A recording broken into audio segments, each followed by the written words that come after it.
Nah, inilah Bapak-bapak sekalian yang kemudian membawa kita pada ketetapan untuk membangun pola kegiatan NU yang diarahkan pada kegiatan dibasis melibatkan warga untuk memenuhi hajat langsung dari warga.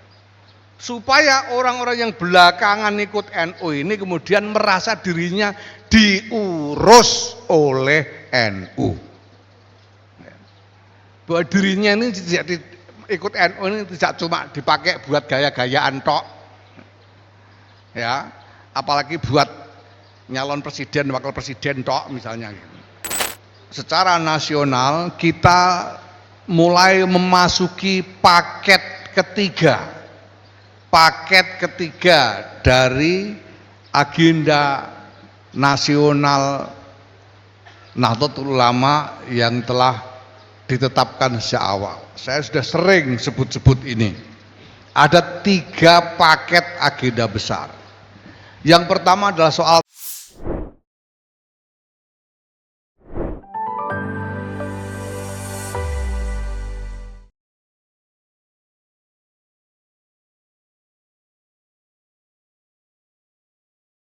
Assalamualaikum warahmatullahi wabarakatuh.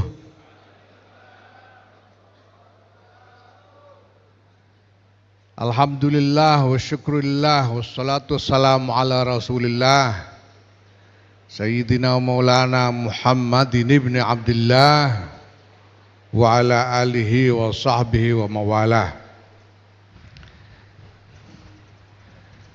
Amma ba'd. Ulama anal ajilla yang mulia Rais Syuriah, pengurus besar Nahdlatul Ulama Kiai Anik Muhammadun, yang mulia Rais Syuriah, pengurus wilayah Nahdlatul Ulama Jawa Tengah Kiai Ubaidillah Sadaqah, yang saya hormati Syekhul Ma'had, pengasuh pondok pesantren Al-Musyafa Kiai Mukhlis Musyafa, yang saya hormati Kepala Kesbangpol yang mewakili Gubernur. Alhamdulillah kelihatannya NU juga ini, cuma kurang wawu saja, dan jajaran Forkompinda yang hadir, yang saya cintai, para jajaran pengurus wilayah Nahdlatul Ulama baik Syuriah maupun Tanfidiyah, jajaran PCNU se-Jawa Tengah, Syuriah dan Tanfidiyah yang hadir, para nyai, hadirin sekalian yang saya hormati. Alhamdulillah, ini memang sengaja saya minta supaya ditaruh kursi di depan ini, karena saya ingin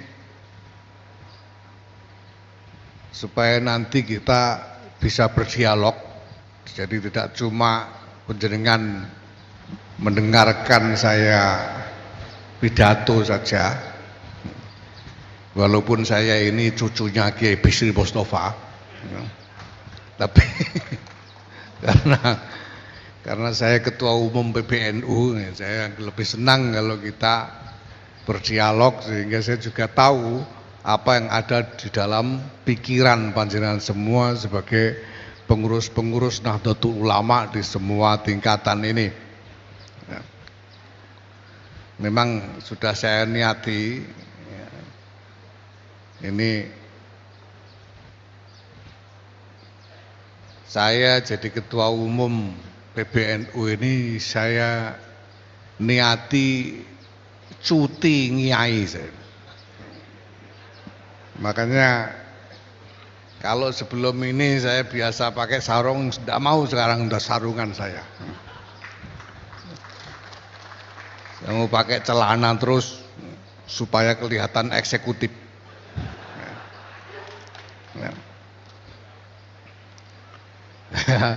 Saya juga tidak mau pengajian pokoknya, jangan coba-coba ngundang saya pengajian. Saya tidak mau pengajian ya, kalau apa namanya pidato ketua umum boleh, tapi pengajian enggak, supaya apa? Supaya saya sendiri tidak merasa jadi kiai dan orang juga tidak melihat saya sebagai kiai. Ini penting untuk ketua umum PBNU itu. Ya, kenapa? Karena ketua umum PBNU itu dalam banyak persoalan harus rembugan dengan berbagai macam pihak mengenai banyak hal, termasuk hal-hal yang ora pantes nek dirembuk kiai.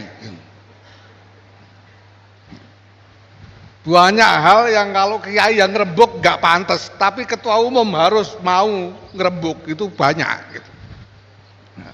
Maka penting saya jadi eksekutif begini ini, supaya pihak-pihak itu tidak sungkan ya, untuk rembukan dengan ketua umum PBNU. Dan saya juga tidak punya hambatan mental, supaya nyang-nyangan ngono ae, itu maksudnya begitu.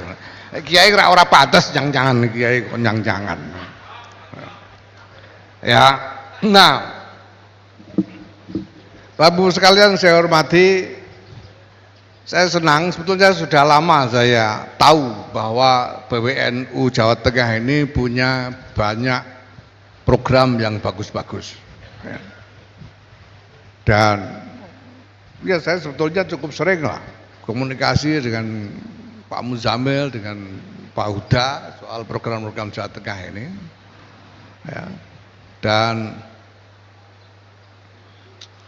ini saya kira perlu dilanjutkan nanti karena hasilnya juga bagus, sudah kelihatan. Nah, hanya saja ya, hanya sedang membangun sistem nasional ya,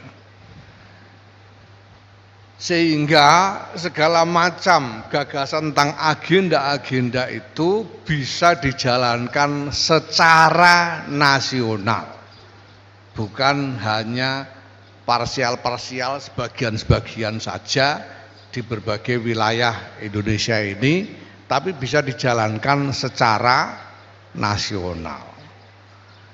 Jadi gampangannya kalau dari sudut pandang apa yang sudah dilakukan oleh PWNU Jawa Tengah ini, kita ingin supaya yang bagus-bagus dari program Jawa Tengah ini bisa masuk juga ke dalam program nasionalnya PBNU. Nah, maka pertama-tama apa yang sudah ada ini nanti harus diintegrasikan ke dalam sistem yang sudah dibuat oleh PBNU. Saya lihat tadi ada sistem digital yang dibangun oleh PBNU.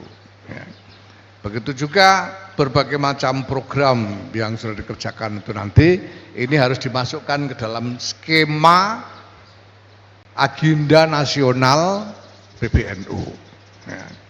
Nah, itu berarti bahwa nanti saya kira ada banyak bagian dari inisiatif-inisiatif PWNU Jawa Tengah ini yang akan ditularkan kepada PWNU dan PCNU lain di seluruh Indonesia. Nah, di sisi lain tentu nanti juga diperlukan penyesuaian supaya klop antara rancangan di tingkat PW ini dengan rancangan nasional itu jadi klop. Ya. Nah, Bapak Ibu sekalian saya hormati, saya ingin sampaikan bahwa sekarang ini kita secara nasional kita mulai memasuki paket ketiga dari agenda nasional Nahdlatul Ulama yang telah ditetapkan sejak awal. Saya sudah sering sebut-sebut ini. Ada 3 paket agenda besar. Yang pertama adalah soal tata laksana organisasi. Tata laksana organisasi ini menyangkut aturan-aturan, menyangkut standar operasi, standar prosedur dalam pelaksanaan pekerjaan-pekerjaan organisasi, dan lain sebagainya. Kita sudah bangun sejak rancangannya, sejak awal ini yang pertama kali kita lakukan dan kita terapkan, kita mulai terapkan sampai sekarang masih terus berlangsung. Ada termasuk di dalamnya ada verifikasi dan validasi MBC dan ranting, kemudian ada digitalisasi administrasi dan lain sebagainya. Ini sudah berlangsung. Ini paket yang pertama sudah jalan. Organisasi sudah kita buat desainnya, kurikulumnya, dan sudah kita jalankan. Alhamdulillah sekarang ini sudah berjalan juga, walaupun masih jauh dari target. Masih jauh dari target. Target kita itu pertama kita punya sekurang-kurangnya 1.000 orang instruktur untuk PD PKPNU. Sekarang ini baru ada sekitar 300. Target kita punya instruktur sekitar 200 orang instruktur PMKNU. Instruktur PMKNU sekarang baru ada sekitar mungkin 20-30 orang. Jalankan, kita sudah berhasil mengkader sekitar 34.000 orang lulusan PD PKPNU di seluruh Indonesia dari target 150.000 setiap tahun. Tapi alhamdulillah udah jalan dan kita akan terus akselerasi ke depan. Ya. Nah, sekarang masuk paket agenda ketiga, yaitu apa? Membangun, mengembangkan pola kegiatan organisasi. Ini paket ketiga. Karena 3 paket ini tidak boleh ada yang tertinggal satu pun. Ini bagian masa depan.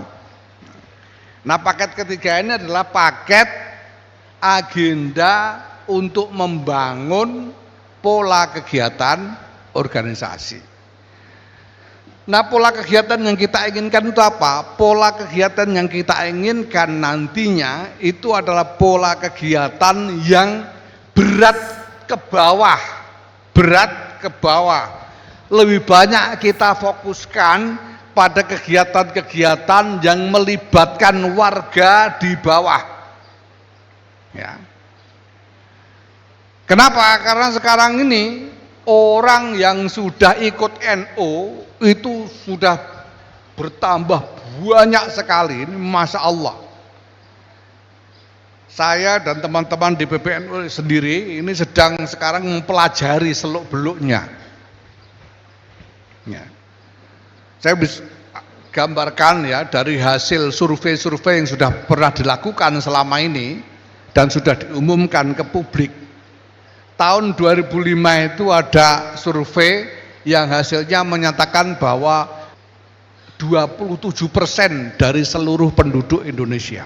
Tahun 2005 NU cuma dapat 18%. Tapi tahun 2005 orang yang merasa NU, yang mengaku NU itu sudah 27%. Nah, ajib lagi tahun 2010 itu ada survei lagi dilaporkan ke PBNU waktu itu yang hasilnya menyatakan bahwa orang yang mengaku NU, yang merasa NU itu sudah 47% dari penduduk Indonesia. Saya membayangkan tambahnya dalam 5 tahun tambah sampai 20%. Dari 2010 ke 2018, dari 2018 ada yang survei lagi, hasilnya 50,3%. dari penduduk Indonesia sudah mengaku NU. 2018. Ya. 2023 kemarin terakhir disurvei oleh LSI, orang Indonesia yang mengaku NU ini sudah 56,9% dari seluruh penduduk Indonesia. Silahkan hitung sendiri, kalau penduduk Indonesia ini 280 juta, 56,9% itu berapa? Nah, maka dua hal harus kita perhatikan sekarang. Pertama, bahwa konstituen NU ini luas sekali sekarang. Luas sekali. Jauh lebih luas daripada yang lalu. Penjenengan tidak bisa lagi membayangkan potongan orang NU ini kayak orang NU zaman tahun 55 itu tidak bisa lagi. Sampai tidak bisa lagi membayangkan potongan orang NU kayak zaman tahun 71. Tidak bisa lagi, 71 cuma 18%. Sekarang sudah 56,9%. Maka jangan kaget kalau lihat orang potongan kayak Pak Kepala Kesbangpol ternyata NU gitu. Sekarang potongan Masya Allah. Dulu kemarin saya cek di waktu saya ada kesempatan di Banyumas kemarin pertemuan ya, dilalahnya Yai Bet Uzur waktu itu. Saya cek waktu itu. Saya tanya teman-teman, menurut sampean Pak Pratikno Mensesnek itu NU apa enggak? Enggak ada yang bisa jawab, ada bilang enggak malah. Sampai tidak tahu, padahal sejak sekitar tahun 2010 Pak Pratikno itu sudah jadi pengurus PWNU Jogja. Jadi ada orang NU potongan kayak Mensesnek itu ada. Jadi enggak potongan kayak Kiai Mukhlis tok orang NU sekarang ini. Ada yang kayak begitu. Ya. Nah, sekarang kita buat gerakan keluarga maslahat NU dan kita minta sejumlah tokoh untuk menjadi dewan pengampu NU. Ya, dan salah satu yang kita minta itu ada 5 orang, yaitu siapa? Pertama, Insinyur Haji Joko Widodo. Kedua, Kiai Haji Ahmad Mustafa Bisri. Ketiga, Kiai Haji Ma'ruf Amin. Keempat, Kiai Miftahul Akhyar. Kelima, Nyai Hajah Sinta Nuriyah Abdurrahman Wahid. Ini dewan pengampu gerakan keluarga maslahat NU. Ya. Dewan pengampu ini sebagai apa? Ada di situ itu sebagai tokoh-tokoh dan sesepuh NU. Masa bukan NU suruh ngampu kan tidak mungkin. Ya toh? Jadi bukan sebagai jabatannya, bahkan Kiai Miftahul Akhyar itu bukan sebagai Rois Am, enggak, sebagai sesepuh dan tokoh NU. Nah, sekarang sampean tahu bahwa Insinyur Haji Joko Widodo itu orang NU. Kan gitu aja sudah. Nah, maka Bapak Ibu sekalian, ini yang pertama, luas sekali konstituennya NU ini. Ya. Yang kedua, karena ini tambah banyak secara cepat sekali. Ya, pertama-tama kita ini harus tahu kenapa begitu banyak orang berbondong-bondong ikut NU. Orang yang belakangan ikut NU ini orang NU yang ikutnya NU itu karena apa? Nyari apa?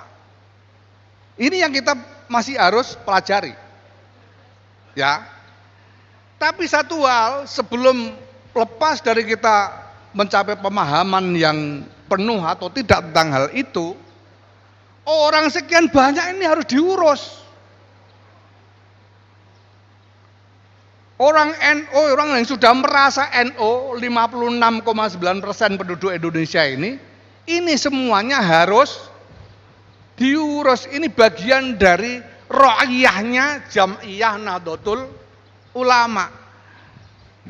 Jadi kalau pada waktu di baiat itu penjenengan didalili kullukum ra'in wa kullukum mas'ulun an ra'iyati, ini termasuk semua. Nah, sehingga kita harus punya gambaran, punya imajinasi tentang modelnya orang-orang NU yang menjadi ra'iyahnya Jam'iyah ini. Kalau dulu tahun 55 tahun 71 ya, itu mungkin orang yang merasa NU itu ya orang-orang yang sudah kulino ngaji ke kiai misalnya. Mungkin santri-santri pondok malahan kulino ngaji kiai, atau kalau ahlul pengajian dulunya itu. Nah sekarang apakah ini semuanya 56,9% ini ahlul pengajian semua? Ya, kita tidak tahu. Kalau sekian banyak ini kira-kira ya termasuk yang keluyar-keluyur di terminal, di pasar-pasar, di pinggir-pinggir jalan, itu juga sudah merasa sebagai orang NU. Ini harus kita pikirkan. Buruh-buruh tani,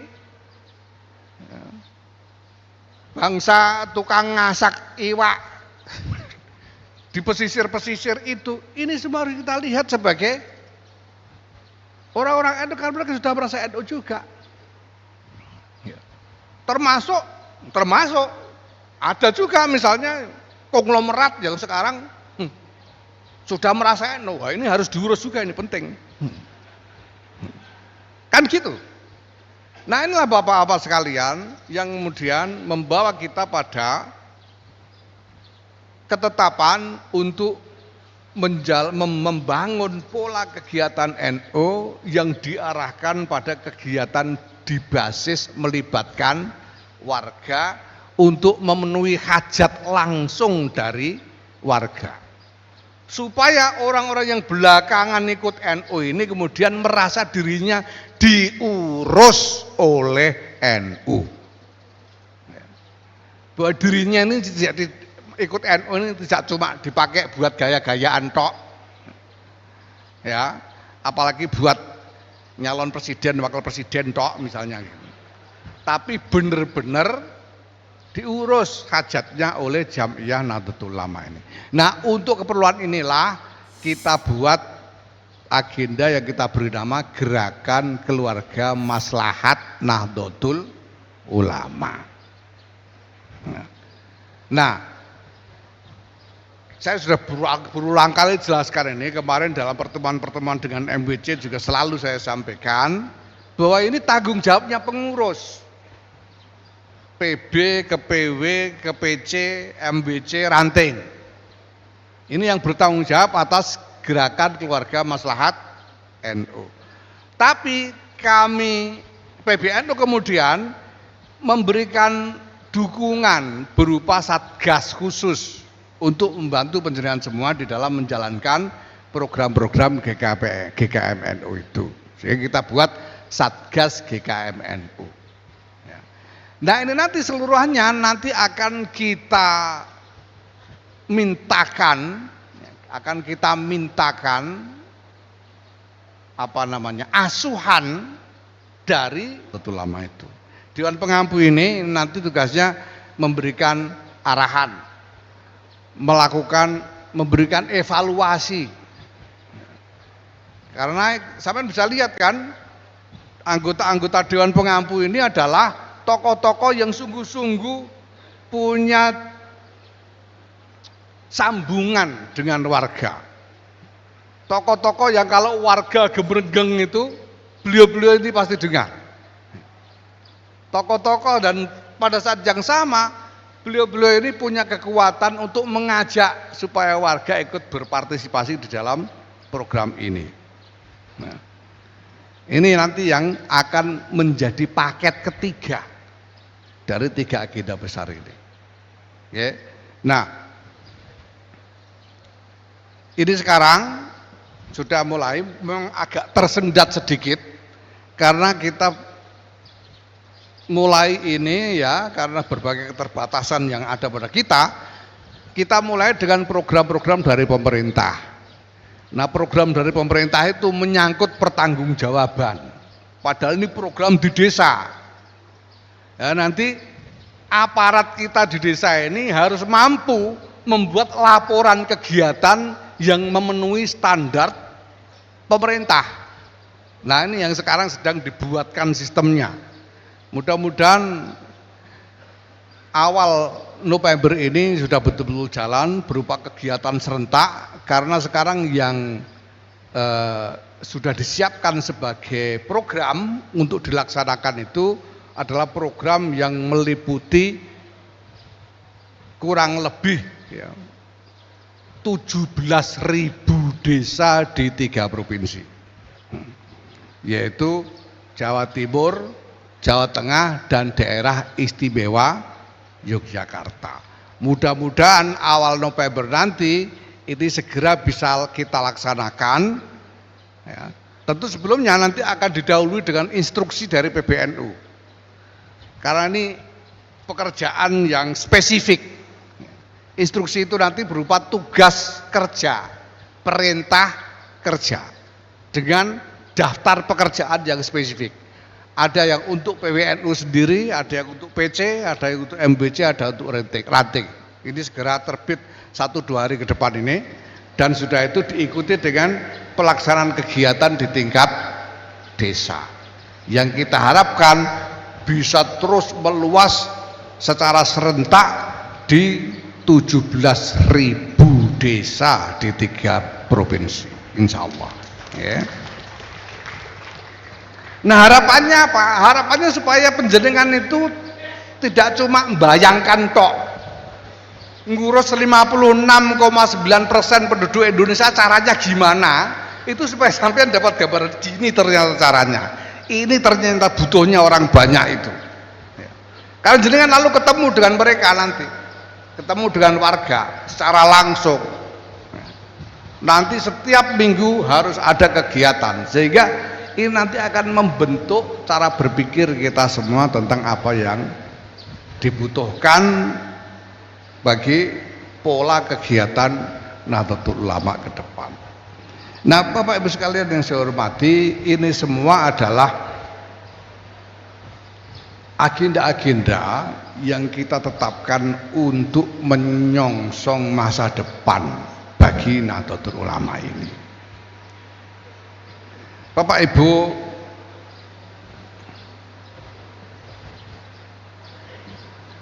ada satu hal yang penting sekali, terutama di masa-masa seperti ini. Ya, sampean tahu, sampean dulu sebelum muktamar sudah saya kampanyei. Sampean mungkin masih ingat omongan saya waktu kampanye dulu. Untuk keperluan apa saya nyalon ketua umum ini, dapat jabatan empuk misalnya, tapi saya sudah jelaskan apa yang ingin saya kerjakan.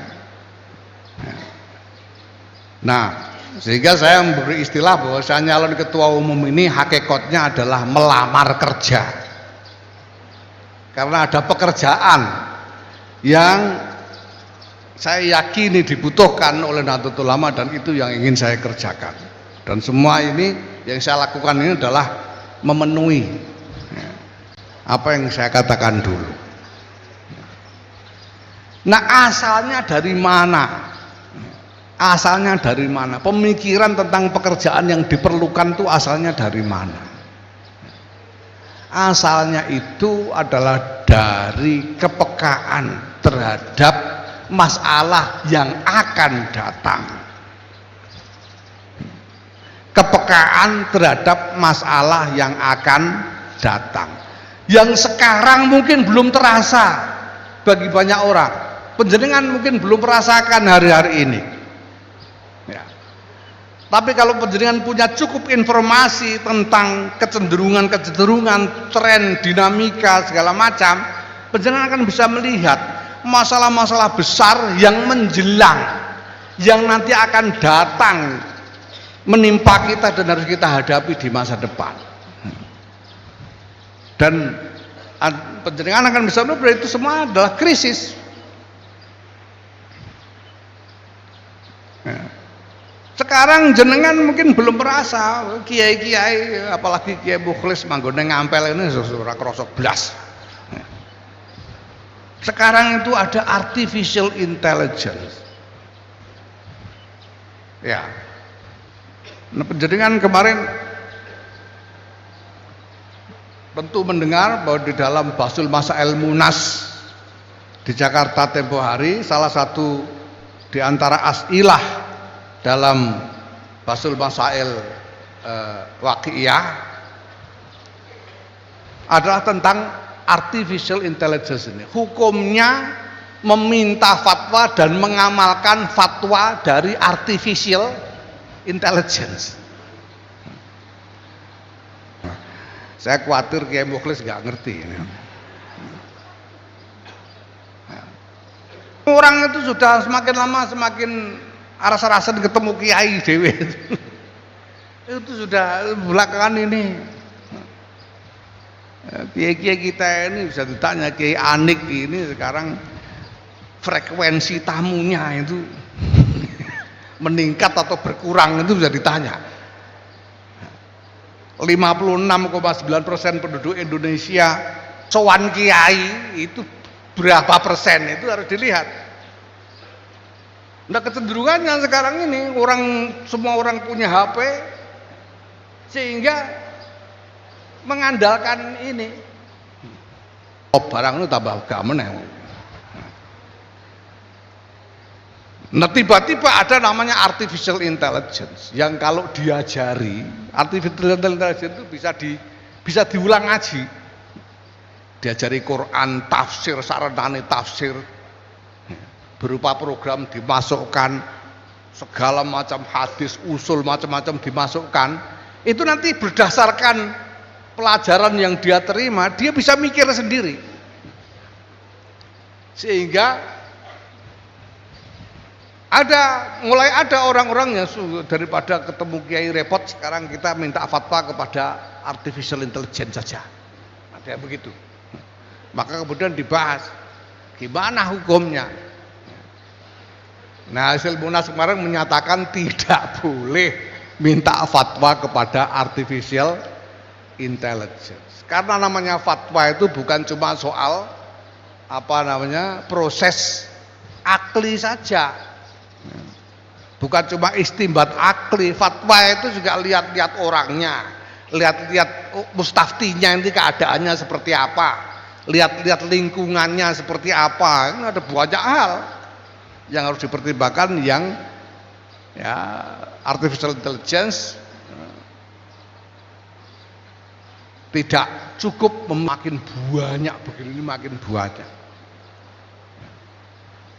Keadaan internasional apalagi ini, Masya Allah. Tadi pagi saya rasan-rasan dengan Pak Kiai Muhammad Said Husni ini. Ya. Kemarin-kemarin namanya Amin Said Husni, sekarang Aminnya diparkir dulu ganti Muhammad ya, paling enggak. Ya paling cepat sampai Maret gitu. Selambat-lambatnya sampai Juli lah kira-kira begitu. Saya rasa-rasan dengan Kiai Muhammad Said Husni ini tadi. Ini gimana kita ini ada krisis yang akan datang. Krisis tapi belum kerasa sekarang, akan datang. Seandainya masih ada nabi, ada rasul, itu akan pasti ada wahyu. Bahwa nanti ada begini begitu, itu ada wahyu. Kayak Nabi Nuh itu diwahyui dulu mau ada banjir, suruh bikin kapal. Nah, Nabi Nuh yang karuan informasinya dari wahyu itu aja, jelaskan ke orang banyak itu susahnya minta ampun. Apalagi sekarang ini kita melihat krisis bukan dari wahyu tapi dari fenomena-fenomena yang terjadi yang bisa kita tangkap dan kita pahami. Jelaskannya ke orang itu pasti susah. Tapi kita harus melakukan sesuatu. Dan di dalam melakukan sesuatu itu, kalau ini organisasi dan kita ada di dalam struktur kepemimpinannya, kita harus membuat keputusan-keputusan. Keputusan-keputusan yang nantinya akan mempengaruhi nasibnya orang. Berat sekali, Masya Allah. Berat sekali. Saya itu sejak disuruh Kiai Sahal jadi salah seorang khatib, itu saja sudah sering tukaran dengan bojo, itu sudah sering. Karena ada kewajiban-kewajiban organisasi yang tidak boleh saya tinggal, walaupun istri saya yang gremeng. Periode berikutnya saya jadi khatib tambah sering tukarannya itu. Apalagi sekarang, Masya Allah, tukaran coy. Ya karena saya harus buat keputusan-keputusan, dan kadang-kadang keputusan-keputusan itu menjadi resiko bagi pribadi saya, ya. Tapi saya harus memikirkan tentang konsekuensinya untuk orang banyak. Wah, ini memang tidak mudah.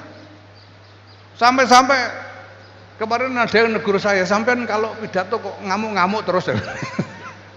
Ini bukan soal ngamuk-ngamuk, ini saya itu kepengen memberi tekanan bahwa ini penting. Don soal. Sopo-opo dianggap guyon, saya tuh pengen iki ora guyon ngono, tenanan ngono lho. Pengen saya tuh pengennya itu, yang saya omongkan ini ndak guyon, ini tenanan gitu. Karena memang ndak mudah dipahami. Ya. Bagaimana kita nanti ke depan ini kalau tidak sungguh-sungguh mampu mengkonsolidasikan Jam'iyah ini kita terancam larut dan hilang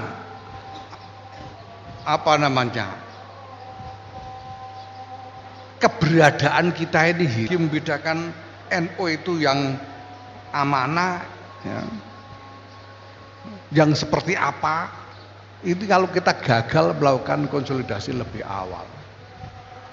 Yeah. Maka ini kita dorong betul. Dan saya memang ya, mumpung jadi ketua umum, ya teriak-teriak soal ini.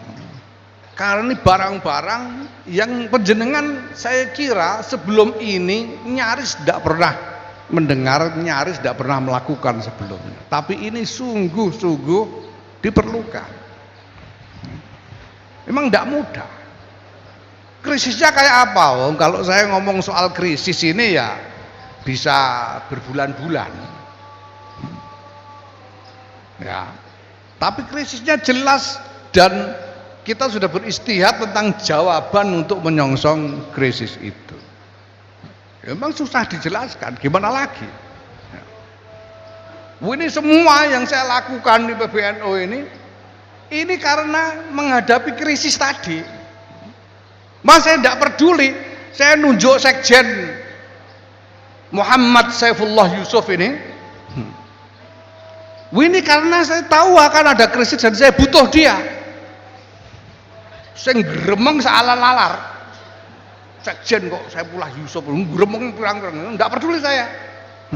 Saya tahu tidak ada yang lebih kuat dari dia untuk membantu kita menghadapi krisis sebagaimana yang kita pikirkan. Ya, gremeng yo ben aku pemenang digremengi dipisui ae kulino kok. Biar aja. Karena memang walhasil Pak, nggih. Pokoknya ini mau ada krisis. Dan PBNU sekarang sudah menetapkan agenda-agenda, panjenengan semua akan dipaksa untuk ikut. Sweret pokoknya. Karena ini tidak bisa kita tunggu agenda-agenda ini. Ini Masya Allah. Masya Allah. Nah, saya gambarkan misalnya dalam buku saya Perjuangan Besar Nahdlatul Ulama itu hanya potret-potret kecil saja. Tapi ada keadaan besar yang luar biasa. Ya, ini baru NU. Apalagi negara. Tambah berat lagi bebannya negara. pilihan-pilihannya itu sering sulit dan terpaksa diambil keputusannya karena menghadapi krisis di masa depan. Saya itu terus terang aja, tadinya itu saya kaget juga ada keputusan pemerintah untuk memindahkan ibu kota negara ke Kalimantan Timur. Itu kaget saya. Apa ya sebabnya? Karena saya belum pernah mikir soal itu tadinya. Saya anggap Jakarta itu sudah mapan, sudah tidak perlu dipikir lagi, kira-kira gitulah. Adanya begitu selama ini. Tiba-tiba ada gagasan memindahkan ibu kota ke Kalimantan Timur yang kemudian diberi nama kota Nusantara itu. Tadinya kaget, tapi setelah saya pelajari segala seluk-beluknya, ya, saya melihat bahwa ini memang diperlukan. Kenapa? Karena untuk menghadapi dinamika bukan hanya Indonesia tapi juga internasional yang begitu keras nantinya ini diperlukan keputusan-keputusan yang kokoh di tingkat negara, yang utuh dan kokoh di tingkat negara. Itu yang selama ini saya sebut sebagai koheren. Butuh koherensi, utuh dan kokoh. Ya. Nah di Jakarta itu Pak, itu sudah terlalu ruwet keadaannya. Begitu banyak orang, sehingga orang bisa dengan mudah sedikit-sedikit demo itu gampang. Demo itu jangan dikira soal remeh. Itu bisa jadi konsolidasi yang bahkan membahayakan negara, kita sudah pernah mengalami itu. Dan seringkali pemerintah, negara kesulitan untuk membuat keputusan gara-gara demo-demo ini. Di tengah-tengah kepentingan masyarakat yang begitu beragam. Ini yang pertama. Yang kedua, saya tahu betul bahwa gerakan-gerakan di tengah masyarakat, apalagi berupa demo-demo itu bisa digerakkan demi kepentingan dari luar Indonesia, digerakkan dari luar Indonesia itu bisa. Bisa sekarang. Amerika misalnya punya kepentingan terhadap Indonesia. Ya, itu bisa menggerakkan, membuat gerakan politik di Jakarta dari Amerika, itu bisa. Gitu loh. Nah, maka saya melihat ini masuk akal. Karena kalau di Kalimantan Timur itu nanti yang disuruh demo siapa itu mesti repot gitu. Sehingga pemerintah itu bisa lebih koheren. Ya. Itu misalnya seperti itu. Ya. Kedua misalnya soal sekarang ini pemerintah punya program hilirisasi yang jadi kontroversi internasional. Bahkan diajukan ke pengadilan dagang internasional oleh Jerman. Entah. Nah, sekarang pemerintah membuat larangan mengekspor bahan mentah, harus diolah dulu. Ngamuk-ngamuk seluruh dunia. Ini perlunya apa ya? Saya melihat, loh, ini memang tidak harus kita lakukan. Kenapa? Ya. Karena pengalaman dari negara-negara lain itu ada negara-negara yang jadi kaya karena menjual bahan mentah. Saudi kaya karena menjual minyak mentah. Negara-negara Timur Tengah lain itu Emirat, Kuwait, Qatar kaya karena menjual bahan mentah. Amerika Latin juga sama. Brasil, Argentina, Venezuela dan lain-lain. Nah, ini bisa jadi naik penghasilannya sampai ke tingkat menengah. Tapi masalahnya kemudian bahan mentah ini itu bisa habis. Minyak itu bisa habis. Minyak itu mungkin paling lama sekitar 50 tahun lagi sudah habis semua, termasuk di Timur Tengah. Tidak ada lagi minyak. Nah, sama dengan sini. karena kalau kalau bahan mentah habis, kita tidak bisa jualan apa-apa lagi ke luar negeri. Nah, padahal ini ancamannya jelas. Kita ini perkiraan kita sudah kesulitan dengan bahan mentah ini sekitar tahun 2035. Tahun 2035 itu kita sudah kesulitan. Makanya disebut sebagai kere lagi lah, sudah menengah lumayan. Tapi tidak bisa naik kalau tidak berhasil mengembangkan industri-industri hilirisasi. Misalnya begitu.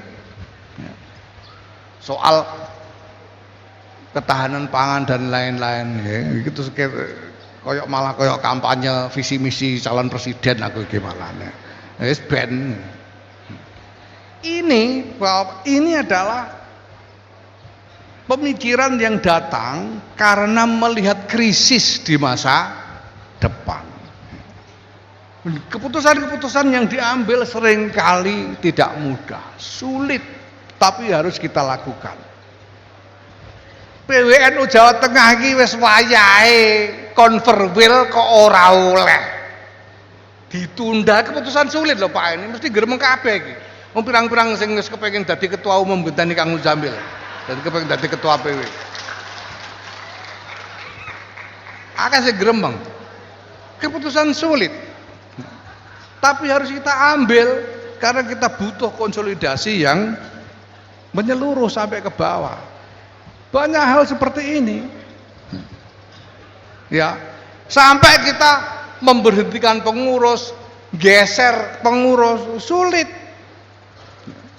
Nusron Wahid itu tadinya wakil ketua umum, kita turunkan pangkatnya jadi ketua gitu saja, karena kemarin jadi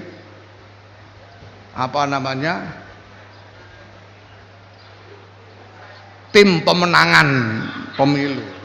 Tidak boleh wakil ketua umum itu. Ketua umum, wakil ketua umum, roesam, wakil roesam itu tidak boleh. Kita turunkan jadi ketua. Nah sekarang ini saya dengar ada laporan katanya masih pengurus harian Golkar. Nah, ini nanti kita selidiki. Ini keputusan sulit loh. Ini bukan gampang ini. Tapi ini harus dilakukan supaya ini semua ini tidak gelah-geleh lagi gitu loh. Semua itu bisa melihat bahwa namanya aturan, ya aturan harus dilaksanakan. Karena sudah sekian lama kita ini punya dokumen-dokumen aturan dan banyak yang kita tidak lakukan. Banyak yang tidak diamalkan. Ini aja berapa orang, ayo yang sudah pernah baca ADART hasil muktamar ke-34 juga. Ayo ngacung yang sudah baca ngacung. Yang sudah baca ADRT hasil muktamar Lampung ada berapa? Muateng aku, pengurus PCC.